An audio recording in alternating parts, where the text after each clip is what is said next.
final show and tell for this stage of the project. So my name is Ross Gregory and I'm the delivery lead for Keed. And I'm joined by a number of my colleagues today from the Keed team as well, who will introduce themselves as we go along. So in today's session, we're going to reflect on the progress that we've made over the last 6 weeks. 6 weeks, that would be quite quick, it's 6 months. And the 3 service areas that we've been working with the community on. So Warren and Corey will give you a demo of the prototype for the next stage of the Keed website and share some feedback from the user testing session yesterday afternoon. Warren will follow this again with an update on where we're at in relation to the carbon emission reporting work that we're doing. And then Ksenia will give you an update on the progress in relation to the work that we're doing in case studies. And then the final section is back to me, where I'll give you a brief overview of next steps before we move to any questions. So, but there is one thing before I hand over to Warren and Corey. I just wanted to mention that we've also recently launched our Keed Rani webinar sessions, and these are focused on sharing international good practice and how we can share learning and insight from across the globe to help us deliver better outcomes for Wales.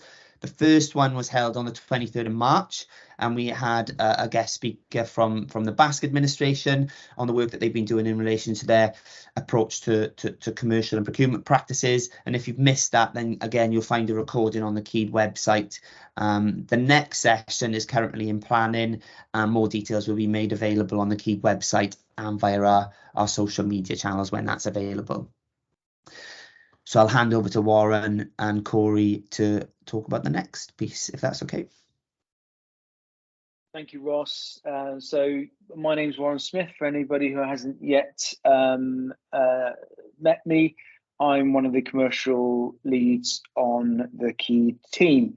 So I'm going to just cover a brief overview of why we're looking at the procurement journey, and then I'll hand over to my colleague Corey. So the procurement journey is an action area that was prioritised by the Keed community when we asked them what was some of the most important areas that they felt they needed the most help or guidance and support with. So to support the development of our prototype, which Corey's going to go into for the next version of the Keed website, we've been looking at the best ways to bring together existing information to help the commercial and procurement community to easily find useful and practical information for different stages of the procurement journey. And our initial focus has been on what's called Route 1, as this reflects what's been published so far by the Welsh Government on their website. And Route 1 covers procurements that are low value, low risk, and non-repetitive, and it provides guidance and templates relating to this route. And the Route 1 content includes 8 sections. So introduction, preparing a brief, identifying suppliers, preparing documents, receiving and evaluating responses, and awarding and managing contracts, and finally capturing lessons learned. But to help give us focus for the prototype, we've just been looking at the prepare a brief content of Route 1 for the moment. And so I'll hand over to Corey, who will now show the prototype that we've been working on. Yeah, thank you, Warren. Again, for those of you that don't know me, my name's Corey Hughes and I'm the service design lead for Keed. So I'm going to fire up my screen and share with you a familiar site, maybe to some of you, which is the current Keed website as it exists at the moment. So this is the live Keed website that we launched for phase 1. You can see here that what we have live is quite simplistic at the moment. We kept things light touch as we built out some of the areas that Warren has talked about in the form of a prototype. So this is what you would see if you went to the Keed site today. What we've been working on with our digital experience team behind the scenes, as Warren said, is our prototype of the procurement journey. So if I just navigate to this, we have a desktop version and also a mobile version. So the types of things that we are looking at with this prototype is content. Is the content readable? Is the navigation working for people in terms of layout and hierarchy and findability? and it looks a little something like this. So this is the prototype at the moment. Not everything works at the moment. It is iterative, but the main changes, as you can see, are to the navigation here. So really deepening the content that Keyed is curating around procurement journey, e-learning, case studies, good practice, discussion forum, events, and a possible sign in or register area, which we are testing and experimenting with. And the main changes that you see here is the ability to start your journey. So this is what Warren was talking about. And if I click on this, it will scroll down to a now visualized procurement journey that we have broken down into 3 areas around develop, tender, and contract. This is holding text, by the way. It's a little bit of Latin for those of you out there who recognise it in the form of lorem ipsum. So don't worry, we're not speaking a different language on this page that no one recognises. It is there on purpose. So splitting this out into the different routes, this is what we were testing really with users, and we want to continue to build on. But I can take you up the page back to the top. You'll also see that we have got some demos of video here. So we have, if I click this, our first Keyed video, which is an interview with Liz Lucas. Again, this is something that we're looking at building out in terms of content. So why is procurement important? A quick overview of that. I'll dig in then to where you go if you were to click on the develop route 1 content. So this will take you through to a landing page, which would give an introduction to that content, and then go through the different stages that Warren explained. So we've built out content around prepare a brief, and this is the landing page for developing a brief. You may recognise the 5 things to know. So in the previous show and tell, we were talking about the different areas that we wanted to test and build out. And this has now come into the Keyed digital estate. And the area that we were also experimenting with, which you can see here on the screen, which is how do we curate content in ways that will be relevant and usable to any audience that wants to engage with the Keyed website. So you can slice and dice information around this stage of the journey by media type. So learning and training content, toolkit content, event content, and you can also filter by category, specific advice, industry specific advice, or policy specific advice. So you can see that being displayed here. And if I was to click on this, it would then open up the relevant content. So this is helping us answer the question of how best to serve that need of allowing users to filter content in a way that makes Keyed usable and efficient for them. So you're not having to wade through lots of information, and hopefully making that journey a little bit easier. So if I was to go back up to the top of the screen here, then you can see we can return back to procurement journey. And again, looking at different ways to slice and dice content depending on user preference with a call to action. There's also the mobile version here. So you can see this page again in mobile format. Works a little bit differently if you're actually on your mobile device, but trying to keep things clear, thinking about context. So if you're on a mobile device, nice big buttons, easily scrollable and able to jump between different sections. But obviously, these are all our assumptions at the moment that we've got in the prototype. We've built on research that we have done for the last 6 months to get to this stage. The key thing for us is the spirit of agile working, which is continuous improvement and having that user focus. So we are running sessions around usability testing. We launched that yesterday with our user testing group. If any of you were there, thank you very much for taking part in that. And I just wanted to touch on how we're doing that in terms of usability testing.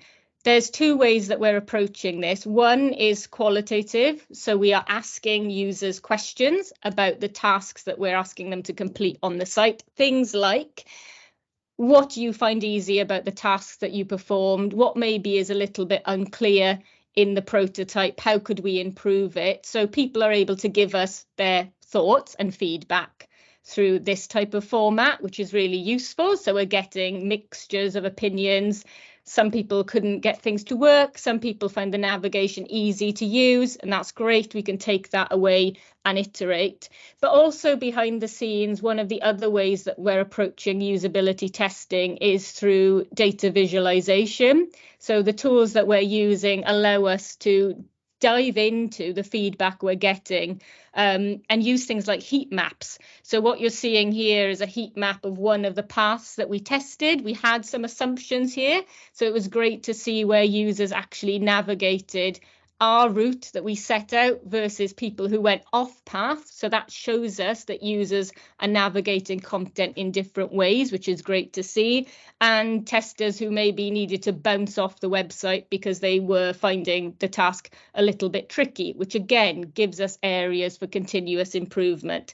So you can slice and dice this information in different ways, follow paths through until you get to the point where you can make really quite confident decisions about what's working and what's not working so well. And we will be building this process of testing into our future user testing sessions. So you'll see more of this, but I just wanted to give you a highlight, kind of behind the scenes look of how we're actually improving things and iterating based on user needs. So combination of what you're telling us works, but also seeing from the data what might be hidden and what maybe isn't working so well that we can jump on and iterate. And that's why, back to Warren's point, that we've started with route 1 and we've mocked up one journey through route 1. It means that we can catch these usability issues and then change them before we scale it across the procurement journey.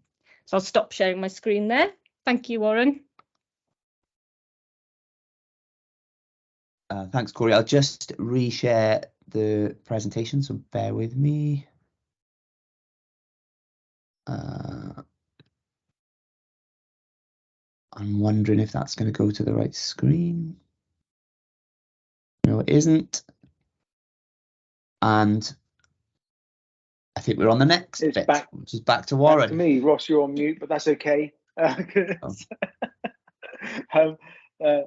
Back to me for the a quick update on the work that we're doing on carbon emissions reporting. So like the procurement journey work, this was also another action area that was prioritised by the key community.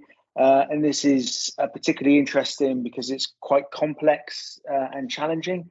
And so the United Nations, the way that they describe data in this context is as the lifeblood of decision making and the raw material for accountability, which I really like. It's quite dramatic, but I think it's absolutely spot on. And so they go on to talk about the importance of new sources of not only data, but the application of new technologies and new analytical approaches that, when applied responsibly, can enable a much more agile, efficient, and evidence-based approach to decision making. And this can also better measure progress on the Wellbeing of Future Generations Wales Act 2015 goals in ways that are both inclusive and fair. So our action on this area includes working with stakeholders from both the Welsh Government and a small number of local authorities who all share a common interest in improving the quality, accuracy, availability, and usefulness of carbon emissions data. And so we've initially focused our attention on carbon emissions data that relates to services procured from the social care sector in Wales. And this means looking at how we could start to move away from what's currently a largely or purely spend-based proxy for carbon emissions reporting. And so this means taking steps towards being able to improve the estimates on carbon emissions, and then further forwards towards being able to report on actual carbon emissions. And so this includes proactively engaging with the market of service providers who are operating in the social care sector in Wales. And without stealing any of Ross's thunder on in terms of next steps, as we look forward to continuing into the next financial year, our longer term planning for this action area and others will start in April, just after the Easter break. So thank you very much. Back to you, Ross, or over to Ksenia, possibly. Yes, over to Ksenia, if that's okay. No problem. Hello, everyone. My name is Ksenia Szymanska, and I'm one of the other commercial leads. I think, Ksenia, or I can't hear you. We can hear you, Ksenia. I can hear you. Yeah. Okay. Shall we just tell Warren that it's fine before she panics? Anyway, sorry, apologies. So yeah, Ksenia Szymanska, I'm also one of the commercial leads working on this project. As Ross said, I'm going to talk a little bit about the case studies and the progress we made with that. I'm going to turn my video off whilst I'm talking because my internet has been a bit poor recently, so just to save some of the bandwidth, but I am here. So a few months ago we did, or maybe a month ago, we did a survey and we asked, what would you like to see in a case study? This is the response that we've got. You might have seen this before, but I just wanted to cover it before jumping into the details of the case study to remind you. So 90% of you said you would like an easy search function to relevant case studies. So this will form part of the website, of the KEED website. You wanted clear and concise language, practical tips and videos, links to relevant policies and training, and the same format in each case study. So taking that into account, we thought of what is the best content to have in a case study. So this is the content that we have come up with and the order in which we think it would be good, and something again we would be doing in the coming months is testing this with yourselves, putting some actual real case studies in this format and also posting them on the KEED website. So we start with the keywords, and these will make the case study easily searchable. So you could potentially say that a case study is related to net zero, fleet decarbonization, carbon reduction, or any other specific areas that the case study is related to, and then others will be able to search for that. So if they're looking for something similar, they'll come across this case study and will be able to read about it. We also will have a section that will link to the well-being goals of the future generations. And for each case study, you will be able to select which well-being goals your case study meets. Again, this helps with searching for the relevant information. So maybe someone, rather than searching for the keywords, might search a case study by the well-being goals. Then there's a section on the relevant procurement policies where you'll be able to select which procurement policies relate to this specific procurement. So in the case of net zero, it could be decarbonization through procurement, taking account of carbon reduction plans, or if it's related to something else, you could select that as well. Then a high-level summary where the case study is summarized. So this helps people to quickly read and understand whether this case study is in fact of interest to them, or if it has the relevant information. And again, it helps people to quickly identify useful information. The next one is key facts, where we envisage that users would put in kind of the high level key information that was achieved through this exercise, whether it was savings, carbon reduction, or an improvement in the procurement process. Maybe you reached a wider selection of suppliers than you normally would. Anything kind of interesting would go in there and will be kind of bite-sized key facts for people to see. Then background and objectives and approach. So that's in terms of why you did what you did, how did you do it, and an outcome, what did you actually achieve through this?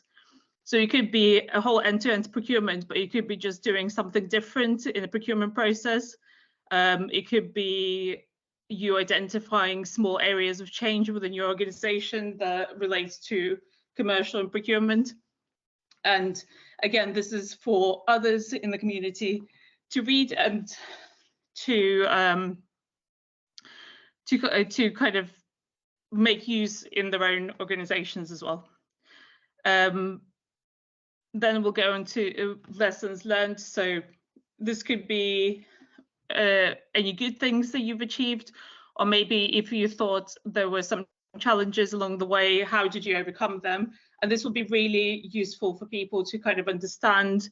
And again, when they go through the same process, they could either repeat, all the things that worked, or maybe learn from some of the challenges that you faced, and maybe try to do things differently, and also then publish a case study which would tell people how they did things differently. And lastly, some practical tips. So for example, if you were telling someone how to do either the procurement or the process, or whatever the case study is on, if you were telling another procurement or commercial professional how to do this, what would be the practical tips that you would give them at this stage?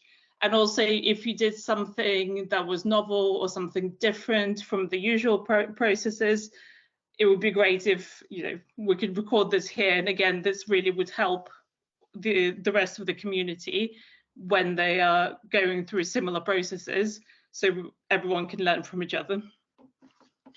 Yeah, I think that's it from me, Ross. Thank you. Thank you very much, Ksenia, and thank you very much, everyone else. Can you hear me okay? Yeah, cool, we can. Perfect. Okay. So in terms of next steps, we are pleased to say that we've had agreement to extend the alpha for a further 3 months, with a decision point relating to next steps in June. And this gives us a really good opportunity to build on the progress that we've made over the last 6 months and think about how we can then develop the services or the service offer a little bit further. There are a couple of key points that will inform our roadmap planning as we go into the next stage. So we need to recognise, or continue to recognise, that the key user need will continue to evolve, and we need to make sure that we can then respond effectively to deliver the best value to the community within that evolving needs space. And that means our delivery approach will need to ensure that we can continue to deliver that incremental value in a controlled and tangible way. And then leading on from that, we'll define, or what we need to define is a direction of travel, and then a potential roadmap for the next 12 months. But we need to ensure that we can set those shorter term planning horizons. And for us then, what that will mean is setting quarterly goals, so that we ensure then we can remain focused on the needs of the community, and that they can then influence the longer term roadmap and the priorities within it. It's worth saying as well, we're going to take a short break over the Easter holidays, so there won't be any test session within the school holiday period. And then during this time, what we'll do as a team is outline a more detailed set of priorities for Q1 23-24, and then share that with the community when we kick things back off during the week beginning the 17th of April. So to bring this to life a little bit in terms of a visual, you can see that we plan to continue to develop those services incrementally over the next 12 months or so, or at least that's the intention. But we know that there's we know less about the shape of those future iterations, and this is where we need to ensure that we continue to engage with the community as we shape these increments together. Like I said, we'll be setting quarterly targets that we'll review towards the end of each quarter, the first one being Q1 23-24, and then that decision point in June that I mentioned. And then thinking about the indicative priorities, I should say, for that first quarter, our initial thinking is that we will focus on establishing the governance processes for KEED as the services become more tangible. Expanding the community further to ensure that we can get a broader set of feedback within the things that we do.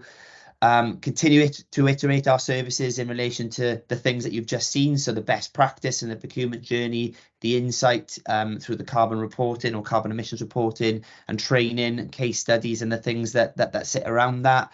And we also need to then think about how we align with other stuff that's happening across the profession. So including the work with the Digital Action Plan, and some of the other things that are happening in Welsh Government, sorry. And then the next thing to think about is the launch of the next phase of the website with the enhanced service offer that we've demoed today. So that's it from me in terms of an update for next steps. I guess the last section is over to you and to ask whether you have any questions.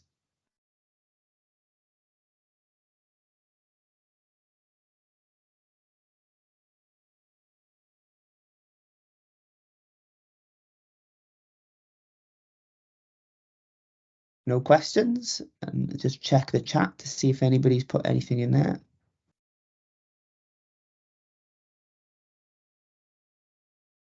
No.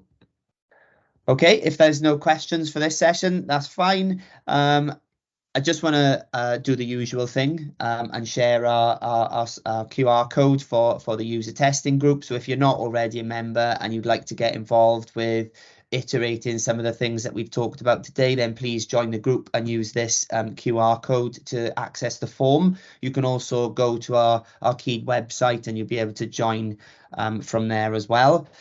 And I guess the last thing for me is thank you for attending today's session. We really appreciate you spending the time to come along. If you do think of any questions later on, please get in touch and we'd be happy to answer those. And we'll see you again next month. Thank you very much.